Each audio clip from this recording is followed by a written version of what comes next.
तो ये है एक लाइफ एनर्जी कंट्रोल सिस्टम, प्राण युक्त आयाम।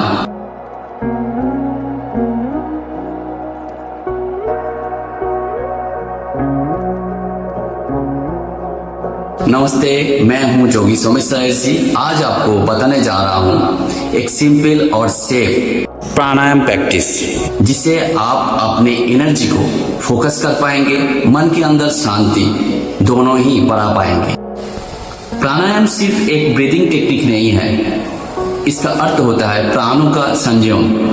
मतलब हमारे ब्रह्मांड में जितनी जीवनी शक्ति है, जिसे हम जिंदा हैं अभी, उस प्राणों को, उस एनर्जी को हम नियंत्रण करते हैं इस एक्सरसाइज के द्वारा, इस सिस्टम्स के द्वारा। तो ये है एक लाइफ एनर्जी कंट्रोल सिस्टम्स, प्राण युक्त आयाम। ये दोनों मिलके ही प्राणायाम शब्द का निर्माण हुआ है। और प्राणायाम के थ्रू आपके बॉडी, माइंड और सोल्स एकदम बैलेंस पोजीशंस में आते हैं।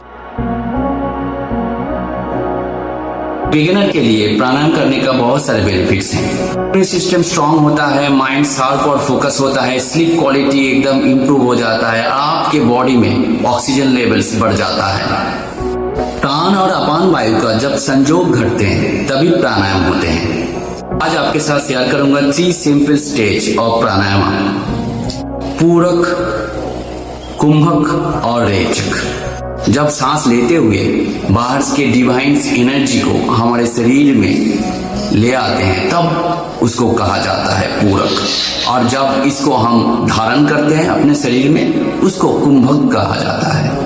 और इस एनर्जी को जब स्प्रेड होके हमारे शरीर से जो नेगेटिव ऊर्जाएं हैं, जो शक्ति हैं, वो जब सांसों के साथ बाहर कर देते हैं, उसको हम रेचक करते हैं। हम जब नॉर्मल सांस लेते हैं तब हमारे लंग्स को सिर्फ 2 से 3% ही स्प्रेड कर पाते हैं, लेकिन जब प्राणायाम के द्वारा ये प्रैक्टिस करते हैं तब हमारे लंग्स का स्प्रेडिंग कैपेसिटी पूरा कंप्लीट हो जाता है। एकदम संपूर्ण रूप से इसको हम प्रसारित कर पाते हैं। एक स्वस्थ मनुष्य का श्वास प्रश्वास का जो गति है, इनहेल और एक्सेल का 17 से 18 बार मिनटों में। और प्राणायाम अभ्यास के द्वारा हम अपने इच्छा अनुसार इसको कम या ज्यादा कर सकते हैं। पहला है एब्डोमिनल ब्रीथिंग। सांस लेते हुए अपने पेट को थोड़ा बाहर की तरफ करें और कुछ सेकंड होल्ड कीजिए और धीरे धीरे सांस छोड़ते हुए पेट को अंदर कीजिए।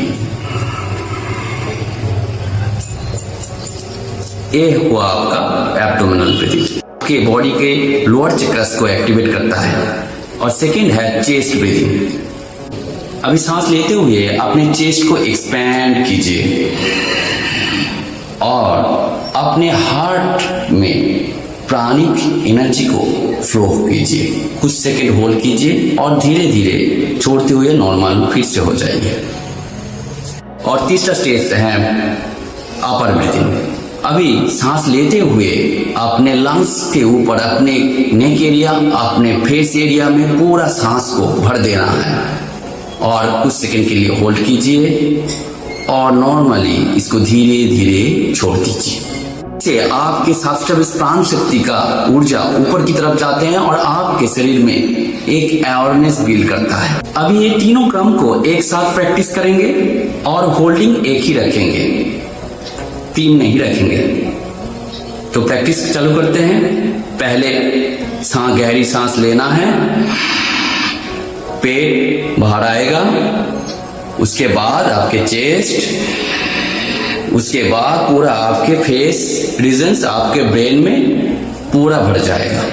उसके बाद होल्ड करना है कुछ सेकंड के लिए और धीरे धीरे, जितना हो सके धीरे धीरे आपको नॉर्मल होते जाना है और सांस को छोड़ते जाना है, सांस को छोड़ते जाना है और नॉर्मल होते जाना है। एक स्टेज ऑफ प्राणायाम को 5 से 10 मिनट डेली प्रैक्टिस कीजिए। एक डीप फीलिंग के साथ मन के अंदर शांति का अनुभव करते जाइए। प्राणायाम के लिए और कुंडली जागरण के लिए संपूर्ण जानकारी के लिए मेरे YouTube चैनल को सब्सक्राइब कीजिए। कोर्स इस चैनल में आपको मिल जाएंगे।